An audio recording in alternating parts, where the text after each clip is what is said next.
Alright, this is the second video showing how to decrypt a message that was encrypted and sent by regular email. In this case it's Mozilla Thunderbird, and here we are in the inbox of Mozilla Thunderbird, rich@awayrjn.com, and there is the message, private encrypted message from Richard, and we'll just click on it. And it shows what our instructions are, that where to save it. It gives it two conventional places to save it, and then it says to save it in your documents folder.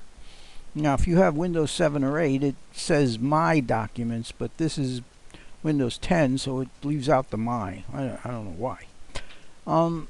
We must use the same password that was used to encrypt it. Now here's the attachment. This is a message of 6/10/2015, and AAA at the end indicates that this is a encrypted message. Now Mozilla Thunderbird doesn't care that it's an encrypted message. As far as it's concerned, it's just an attachment. Could be a picture, could be anything. And now we'll save it and click the save button, and it comes up with the documents folder. Now as you can see, it's already here, which means I was fooling around with this and practicing. So we'll just put it here. We'll click it here and save it. It might tell me, okay, it's already existing, so do I want to replace it? Sure, let's replace it. And we're done with Thunderbird. Now with Thunderbird, it's an encrypted message, so we really don't care about it. We can just delete it. So we go here to the delete button and just press that, and it's gone. It's in the trash. And it's no security breach to put it in the trash because it is encrypted. The main thing, the message. Now here's AwayrJN cryptography, and as you can see, it's already open. And it's already in the test folder, documents folder. And there's the message that we just saved. And now we have two ways to handle this. The first thing we could do is to just simply decrypt it. And that is to give it the password. It'll decrypt the message and put it on the computer in any file, or right where it is actually, in a decrypted way, and so anyone could read it. That's not too secure. The other thing we could do is we can click here where it says view image or text file. Now what that means is, you can see from the hint button, that dialog that comes up, that the file will remain encrypted in special folder. Okay, it will remain encrypted. That means this is a special folder and this is the file.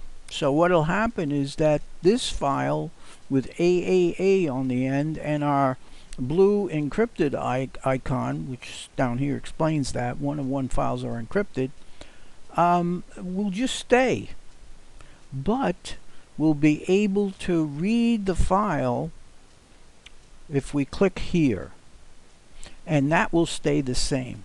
So let's click here. Now it'll still ask us for the password, so we'll click that, and now we got to give it the pig password, which I did write down, and previously I wrote it down wrong, but I did it again, so I got it right. So here's the password, GI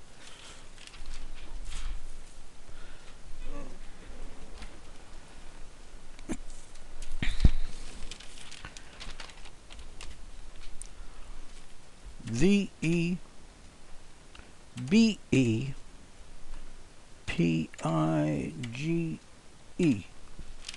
Cute. Alright. And our OK light came on, indicating that it's 10 characters minimum, which I said in the encrypting portion was 11 characters, but I recounted that. So 4, 8, 9, 10. It's 10 characters. I can't count, but okay. So now I click OK, and there's the message. If you remember, we just made a lot of repeating of the password. And as you can see, if we take this down, the message is still on the special folders and it's still encrypted. Okay, so that's a really good thing. Now we now have another option. We can just say, okay, I just read the message and we'll close this. We can cancel it out and close it. Or we can revise it. So let's, I don't know, revise the message, and at the end we'll say, all right, let's see what we can say. This is a bigger secret. Okay? Now it's changed, so we should change the name of it from what it is up here. It's 10:15, 4:32. Well, it's now 6:51, so we can change that to 6:51. And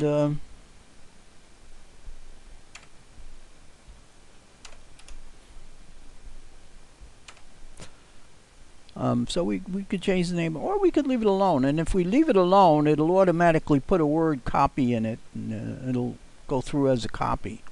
But just to be technically correct, we just sent that to 6:51, and so we got a new message, and we're finished with it.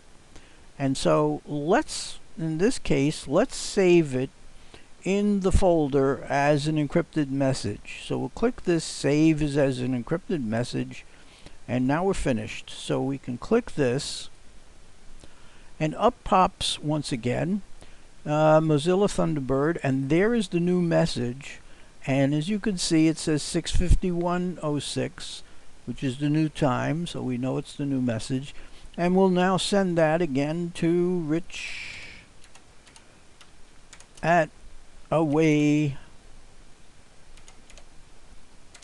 rjn dot com, and we'll send it on its way.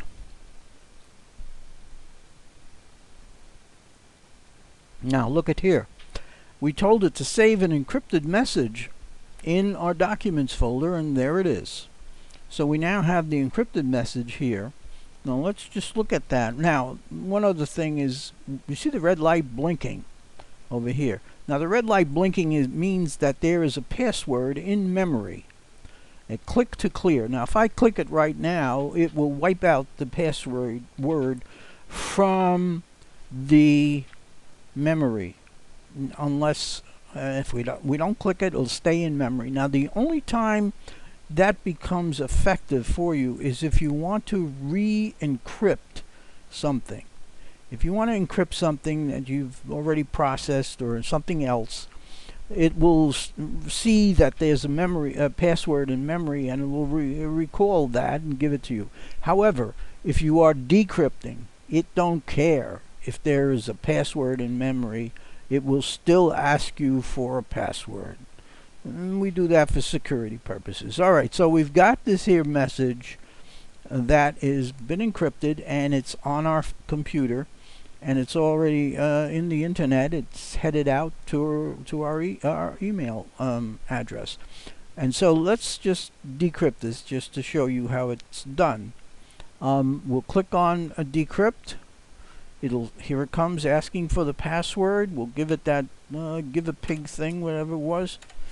Maybe get it right this time.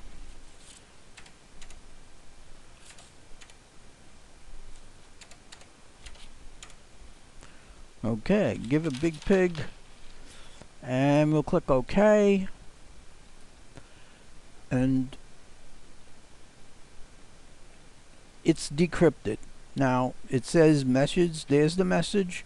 It's an RTF file, which is a rich text format file, and there it is. It just stays there. We didn't ask it to do anything else. It just got decrypted. Now if we want to read that, we've got a choice. We can either double click it right now, or we can click the view image or text file. So let's double click it to do that thing, and well, it's asking for a password, and that is because it sees another one encrypted, so it's going to feel that if you want to encrypt this again, it wants a password. So it came up with the same password because that is, as the red light says, it's in the computer. So we'll just click OK, and here it is. This is the bigger secret one. Okay, and this is not encrypted, so we'll not send this. We can just finish it and just leave it alone. We don't have to click that, but we can click cancel, so nothing changes. It's still here. Now this one is still here encrypted. Now this is the original message, so if we click this one to look at it, it'll come up. Since it has to be decrypted, it comes up and asks us for that password again. Now I know this is a pain in the ass to keep giving it a password, but that is security, and there's no way around that.